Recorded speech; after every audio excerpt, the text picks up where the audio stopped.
17 दिसंबर को राज्यसभा में संविधान पर चर्चा हुई और बाद में केंद्रीय गृह मंत्री अमित शाह ने इस चर्चा का जवाब दिया था।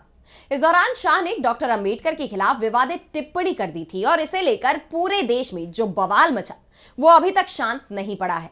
या ये भी कहें कि अंबेडकर विवाद पर बीजेपी के खिलाफ लोगों का गुस्सा बढ़ता ही जा रहा है। जब यह विवाद शुरू हुआ तो विपक्ष की तरफ से शाह की माफी की मांग को लेकर संसद परिसर में प्रदर्शन किया गया था। विपक्ष के प्रदर्शन से घबराई बीजेपी ने भी प्रदर्शन कर विपक्ष पर ही डॉक्टर अंबेडकर के अपमान का आरोप लगा दिया था। बीजेपी और कांग्रेस के नेता आमने सामने आ गए थे और अचानक ही बीजेपी की तरफ से यह दावा किया गया कि उसके दो सांसद प्रताप सारंगी और मुकेश राजपूत घायल हो गए हैं। बीजेपी नेताओं ने राहुल गांधी पर अपने सांसदों को धक्का देकर गिराने का आरोप लगाया। तो राहुल गांधी का दावा था कि बीजेपी के सांसदों ने कांग्रेस पार्टी के अध्यक्ष मल्लिकार्जुन खड़गे के साथ धक्का मुक्की की, यानी दोनों तरफ से आरोप प्रत्यारोप का सिलसिला शुरू हो गया। राहुल ने आगे कहा कि लेकिन हम लोग इस तरह की हरकतों से दबने वाले लोग नहीं हैं। धक्का मुक्की मामले पर बीजेपी की तरफ से राहुल गांधी के खिलाफ एफआईआर भी दर्ज करा दी गई, जिसमें राहुल गांधी पर सांसदों की जान लेने के आरोप लगाए गए हैं। हालांकि उनकी एफआईआर में यह धारा नहीं जोड़ी गई, लेकिन अब इसकी जांच दिल्ली पुलिस की क्राइम ब्रांच कर रही है और क्राइम ब्रांच ने अपनी जांच में उसी तरह के दावे करने शुरू कर दिए हैं जो राहुल गांधी कर रहे थे। तो कैसे दिल्ली पुलिस की जांच में बीजेपी की खुलने वाली है पोल, इसी पर आज इस स्पेशल रिपोर्ट में करेंगे बात। नमस्कार, मैं आराधना। तो शुरू करते हैं हमारी ये खास रिपोर्ट। तो संसद में धक्का मुक्की कांड पर बहुत जल्दी बड़ा खुलासा होने वाला है। राहुल गांधी को घेरने की बीजेपी की कोशिश अब उस पर ही भारी पड़ने वाली है। जो सांसद अभी अस्पताल में है, कथित तौर पर बुरी तरह से घायल बताए जा रहे हैं, उन्हें चोट किसने पहुंचाई, इसे लेकर दिल्ली पुलिस की तरफ से बड़ा कदम उठाया गया है, जिसके बाद पूरा खेल सामने आ जाएगा। दरअसल दिल्ली पुलिस की तरफ से लोकसभा स्पीकर को पत्र लिखा गया है। इस पत्र में लोकसभा स्पीकर ओम बिरला से संसद के सीसीटीवी फुटेज की मांग की गई है, खास तौर पर मकर द्वार की, जहां राहुल गांधी और बीजेपी सांसदों के बीच धक्का मुक्की हुई थी। संसद के मकर द्वार की सभी फुटेज दिल्ली पुलिस की तरफ से मांगी गई है। बता दें कि जिस समय बीजेपी की तरफ से राहुल गांधी पर अपने सांसदों को धक्का देकर गिराने के आरोप लगाए गए थे, उसी समय कांग्रेस की तरफ से बीजेपी के आरोपों को झूठा करार दे दिया गया था और मांग की गई थी कि संसद के सीसीटीवी की फुटेज जारी की जाए। सीसीटीवी फुटेज में पूरी घटना कैप्चर हुई है। इसे देखकर साफ पता चल जाएगा कि धक्का किसने दिया है और किसे दिया है। कांग्रेस की तरफ से जब यह मांग की जा रही थी, तब तो बीजेपी के नेता चुप्पी साधे हुए थे, लेकिन अब राहुल गांधी और कांग्रेस की तरफ से जो डिमांड की जा रही है, वो ही डिमांड दिल्ली पुलिस ने भी लोकसभा स्पीकर से कर दी है। यानी सीसीटीवी फुटेज में जो राज छिपे हुए हैं, जिन्हें बाहर लाने के लिए बीजेपी तैयार नहीं हो रही थी, अब दिल्ली पुलिस की तरफ से उस राज को हासिल करने की कोशिश शुरू हो गई है। ऐसे में अब सवाल इस बात को लेकर भी उठ रहे हैं कि क्या लोकसभा स्पीकर दिल्ली पुलिस को सीसीटीवी की फुटेज उपलब्ध कराएंगे या सुरक्षा कारणों का हवाला देकर इससे इनकार कर दिया जाएगा। बहरहाल ये तो आने वाले वक्त में पता चल जाएगा। लेकिन आपको बता दें कि दिल्ली पुलिस केंद्रीय गृह मंत्रालय के अधीन ही काम करती है, यानी जो प्रदर्शन अमित शाह के खिलाफ हो रहा था, उसकी जांच का जिम्मा उस पुलिस पर है जो अमित शाह के अंडर में काम कर रही है। ऐसे में सबसे पहला सवाल तो यही उठ रहा था कि क्या दिल्ली पुलिस मामले की जांच निष्पक्ष होकर करेगी, क्योंकि जिस मंत्रालय की कमान अमित शाह के हाथ में है, वही मंत्रालय अब उनके खिलाफ जांच की कमान संभालेगा। तो ऐसे में सवाल तो लाजमी है। लेकिन पुलिस ने जिस तरह से सीसीटीवी की फुटेज मांग ली है, उसने बीजेपी की पूरी रणनीति को ही पटरी से उतार दिया है। सीसीटीवी फुटेज में सारे राज छिपे हुए हैं और अगर दिल्ली पुलिस को ये फुटेज मिल जाते हैं तो पूरा केस पानी की तरह साफ हो जाएगा। और इसके साथ ही दिल्ली पुलिस की तरफ से घटना का सीन रिक्रिएट करने की भी इजाजत मांगी गई है। बता दें कि संसद में किसी भी तरह की जांच पड़ताल के लिए लोकसभा स्पीकर की इजाजत जरूरी होती है। इसके लिए स्पीकर से इजाजत मांगी जाती है और इसीलिए दिल्ली पुलिस की तरफ से लोकसभा स्पीकर को चिट्ठी लिखी गई है।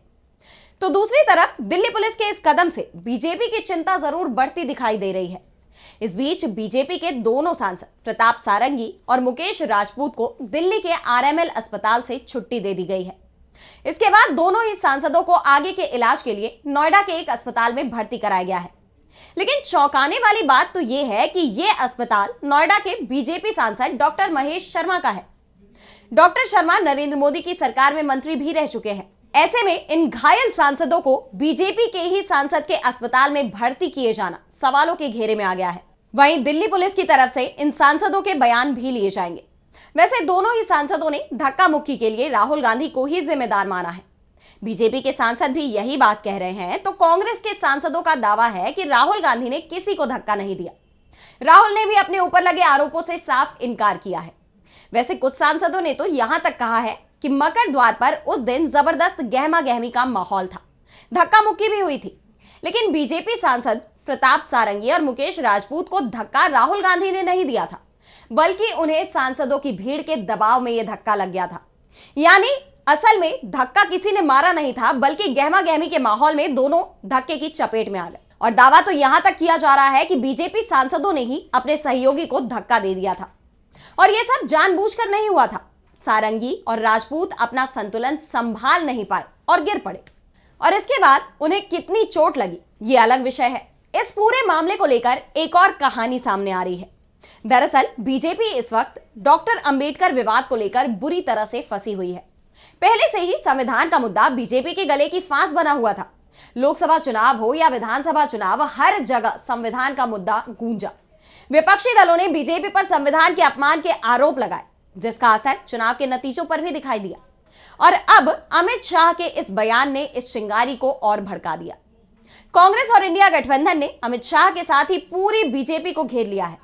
बीजेपी को डॉक्टर अंबेडकर विवाद से बचने का कोई रास्ता नजर नहीं आ रहा है और इसी के चलते वो धक्का मुक्की मामले को तूल देने में जुटी हुई है।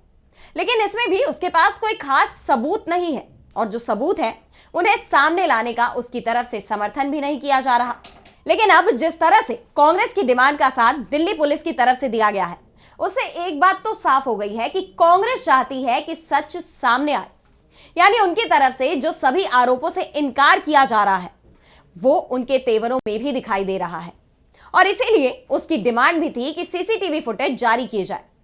अब ये फुटेज जारी तो नहीं किए जा रहे हैं, लेकिन दिल्ली पुलिस को जांच के लिए सौंपे जा सकते हैं। वैसे एक सवाल यहां यह भी उठाया जा रहा है कि जब बीजेपी ने ही राहुल गांधी पर गंभीर आरोप लगाए, तो उसकी तरफ से लोकसभा स्पीकर से संसद के सीसीटीवी फुटेज जारी करने की डिमांड क्यों नहीं की जा रही है?